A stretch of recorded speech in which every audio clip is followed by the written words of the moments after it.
You said about how evaluating, assessing how unique you are, how a person might do that about themselves. And it brings up a topic that I think is related to egocentricity, and it's the emphasis on being original.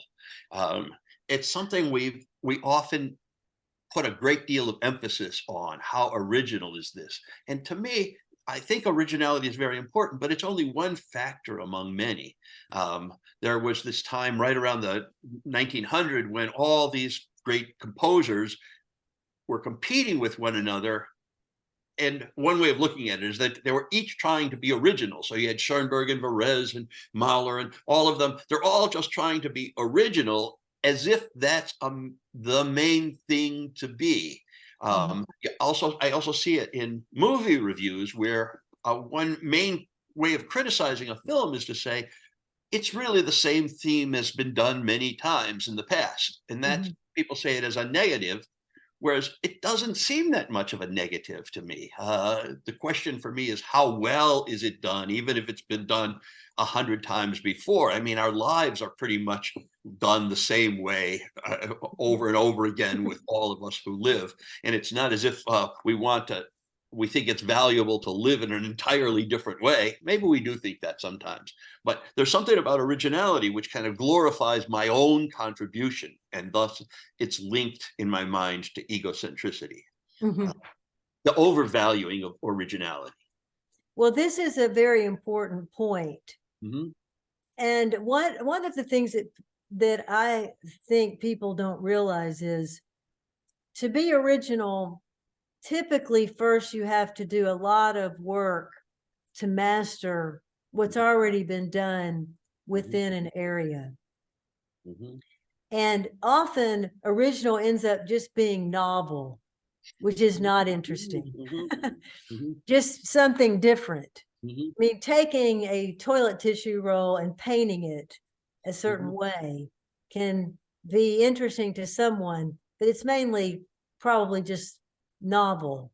So, what we see this very often, this problem that you're talking about in theoretical schools. Mm. So, one of the great examples of this in my mind is take the original work of Albert Ellis. Mhm. It's sound on the whole, and it's full of powerful and deep ideas. Mhm. And what happened is cognitive behavioral therapists came along later and said, well, let's just be original. Let's not let's not really master what Albert Ellis has provided for us. And I'm Mhm. not talking about all people in the field. I'm talking about one phenomenon that I Mhm. see. And Mhm. this is just one example of many that we could give. Mhm. So instead of mastering what a master has developed, Mhm. they shove that aside and say, what I really want is to sell books, Mhm. and I'm going to come up with some original theory. Mhm. And often that is watered down, it's half baked, it's Mhm. half thought through, it's maybe sells books and makes you some money if you're the author. Mhm. And this is a very serious problem as I see it in the field of behavioral, cognitive behavioral therapy. And I Mhm. can make a parallel argument for our field of critical thinking. Mhm. Mhm. So instead of Mhm. theoreticians, Mhm. serious students Mhm. coming behind us and saying, let me master everything that the masters have already developed. Mhm. I'm going to take a little of this and take a little of that and take a little of this and take a little of that. And then I'm going to put it together in a text and say, this is critical thinking. Mm. Mhm. And if you read the book, you find it's a hodgepodge, that Mhm. it will not advance fair minded critical societies because it is a hodgepodge. Mhm. It was never intended to advance fair minded critical societies, which is the primary intent, as Mhm. I understand it, Mhm. of critical thinking. That Mhm. is to help us live better. Mhm. So this is a very significant problem in our field. People coming in without the background, without doing their homework, Mhm. and again, just taking this superficial approach. What we need is for people to master the best of what has been developed in critical thinking and build on that. And Yeah. that's where the originality comes in, building on the best that's already been figured out. It's like somebody coming in and say, well, tango, that's all right, but I don't want to learn any of that. I'm going to have a new school over here. I'm going to call it tango, but I'm Right. going to have my own moves over here because I don't want to really learn all of that. And I want to have my own school, and I want to call it, Mhm. the Linda Elder School of Tango. Yeah. and it's just, it's it's a it's a very significant problem in Mhm. human life because we can't build upon the best work that's been done in every field, and it's more of a problem in some areas than in others. Yeah. Um, yeah, indeed. I mean, this isn't part of your main point, but it fits with it in a certain sense. There was this series on HBO, I guess, on Game of Thrones. I'm guessing you didn't watch it, but it went on for season after season after season, and I kind of like I enjoyed it. And but then it was all built up in a certain way, and then this is now my analysis. The writers wanted to have an original ending. So the person who the whole plot was building to defeat the bad guys uh, didn't defeat the bad guys. Some other character was brought in to defeat the bad guys, and people were in an uproar all over the world. They wrote in about how they had ruined this series and the series of books, and Mhm. by by by having this inconsequential, not even, this relatively minor character come in and just violating the logic of the whole plot that was built up.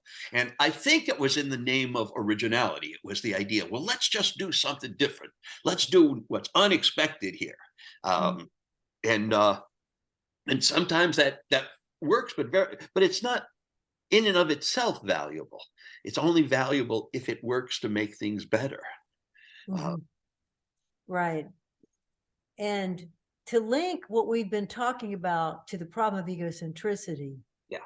So in the examples I was giving, the the main purpose was for people to come up with their own theory Mhm. so that they could get some attention Mhm. and call themselves critical thinkers, Mhm. or make themselves look better than Albert Ellis and call it cognitive behavioral therapy, and or come up with another name entirely. And this so the idea is I'm better than all of that. I'm above all of that. I don't need to study all that. I'm original. I'm an original thinker. Mhm. That's entirely egocentric if it's done the way I'm talking about. and sometimes it may not be as stark as that.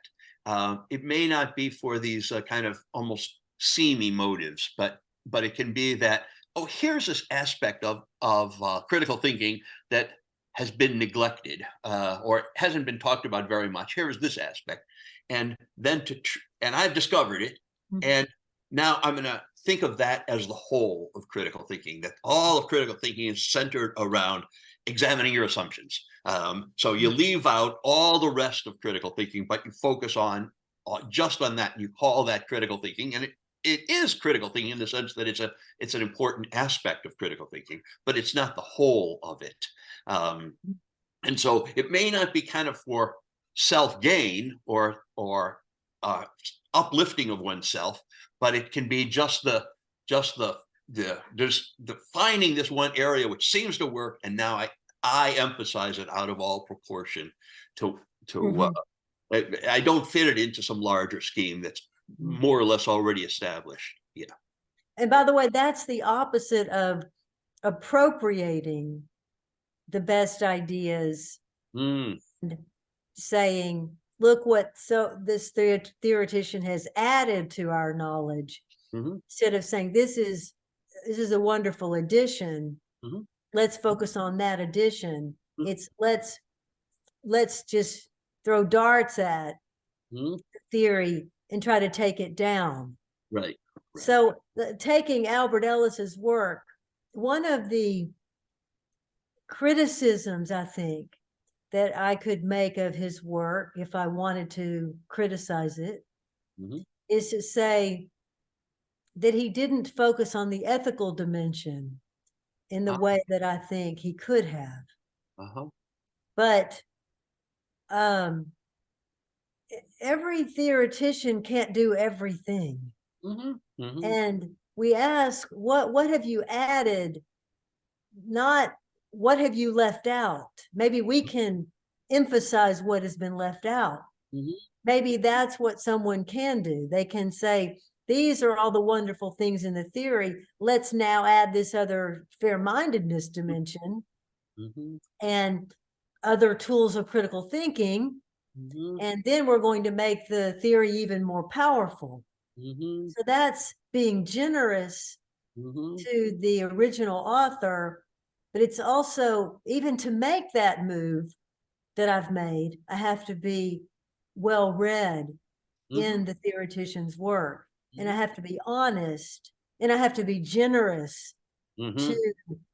the original thinker. Indeed. Yeah. Right. The rest. Yes. Um,